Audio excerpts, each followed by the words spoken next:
Hello दोस्तों, online sir YouTube channel में आपका स्वागत है। आज का हमारा पहला क्वेश्चन है question number 1। Who was the first deputy speaker of Lok Sabha? Lok Sabha के प्रथम उपाध्यक्ष कौन थे? Correct answer is C, M अनंत शयनम अयंगर। ठीक है, आपको एग्जाम में ये भी पूछ सकते हैं who was the first speaker of Lok Sabha, तो करेक्ट आंसर होगा जीबी मावलंकर। ठीक है, याद रखना। चलिए इसके बारे में थोड़ा सा जानते हैं। लोकसभा के पहले उपाध्यक्ष एम अनंत शयनम अयंगर थे, जो 30 मई 1952 से 7 मार्च 1956 तक इस पद पर रहे। वह स्वतंत्र भारत की पहली लोकसभा के पहले उपाध्यक्ष थे। ठीक है, याद रखना। Next question number 2। निम्न में से भारत के वह राष्ट्रपति कौन थे जो 2 बार राष्ट्रपति के पद पर रहे? Correct answer is D, doctor Rajendra Prasad. Doctor Rajendra Prasad Bharat के 2 बार राष्ट्रपति के पद पर रहे। चलिए इसके बारे में थोड़ा सा जानते हैं। भारत के राष्ट्रपति डॉक्टर राजेंद्र प्रसाद एकमात्र व्यक्ति थे जो 2 बार राष्ट्रपति के पद पर रहे। इन्होंने 26 जनवरी 1950 से 13 मई 1962 तक 12 वर्षों तक राष्ट्रपति के रूप में कार्य किया। ठीक है, याद रखना। Next question number 3। Which article is related to power of High Court to issue certain writs? कौन सा अनुच्छेद उच्च न्यायालय की रिट जारी करने शक्ति से संबंधित है? Correct answer is a, article 226। ठीक है, याद रखना। चलिए इसके बारे में थोड़ा सा जानते हैं।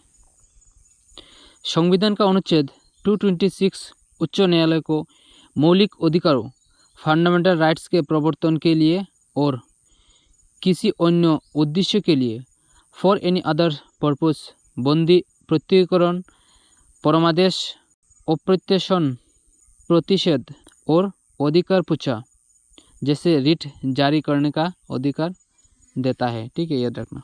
Next question number 4। उपराष्ट्रपति प्रधान अध्यक्ष होता है। The vice president is the ex officio president of. Option A Rajya Sabha का, ऑप्शन बी लोकसभा का, ऑप्शन सी योजना आयोग का, ऑप्शन डी राष्ट्रीय विकास परिषद का।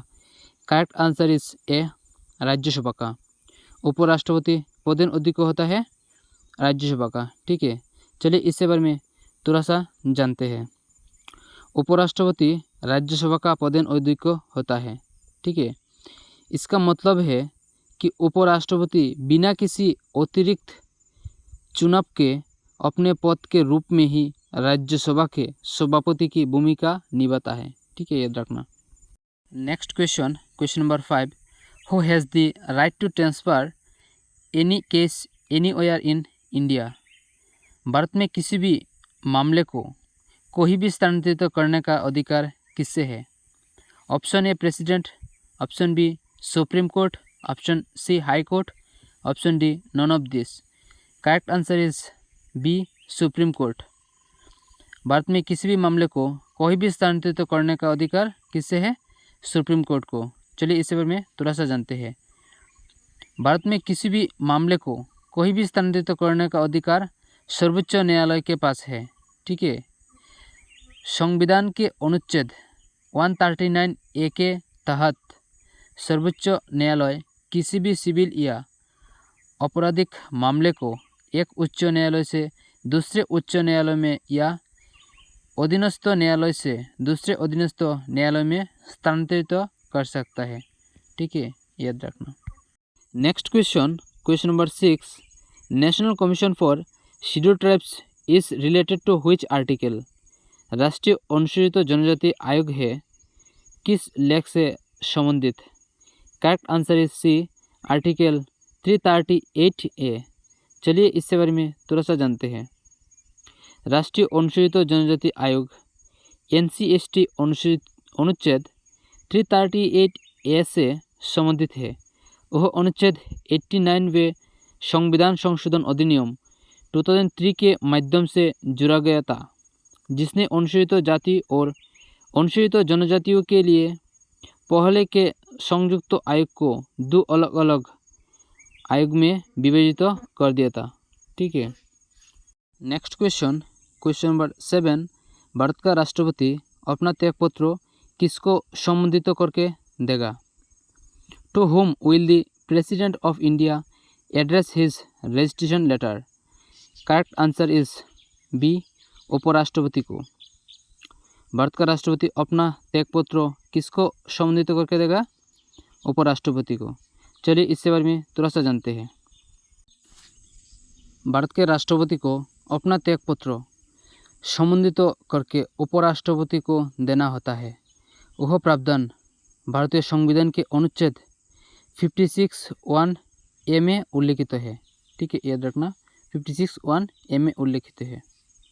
Next question number 8, how many types of writs can be issued by the Supreme Court? सर्वोच्च न्यायालय कितने प्रकार की रिट जारी कर सकता है? Option A 2, option B 3, option C 5, option D 6। Correct answer is C 5। सर्वोच्च न्यायालय 5 प्रकार की रिट जारी कर सकता है। चलिए इसके बारे में थोड़ा सा जानते हैं। सर्वोच्च न्यायालय 5 प्रकार की रिट जारी कर सकता है। Number 1 habeas corpus, number 2 mandamus, number 3 prohibition, number 4 writ of certiorari and number 5 quo warranto. ठीक है, ये रिट नागरिकों को मौलिक अधिकार को लागू करने और न्यायालय को उनके कर्तव्यों को पूरा करने के लिए मजबूर करने के लिए जारी की जाती है। फ्रेंड, आज के क्वेश्चन इतना ही है। वीडियो अच्छा लगा तो लाइक, शेयर और सब्सक्राइब करना मत भूलिए। मिलते अगले वीडियो में। जय हिंद, जय भारत।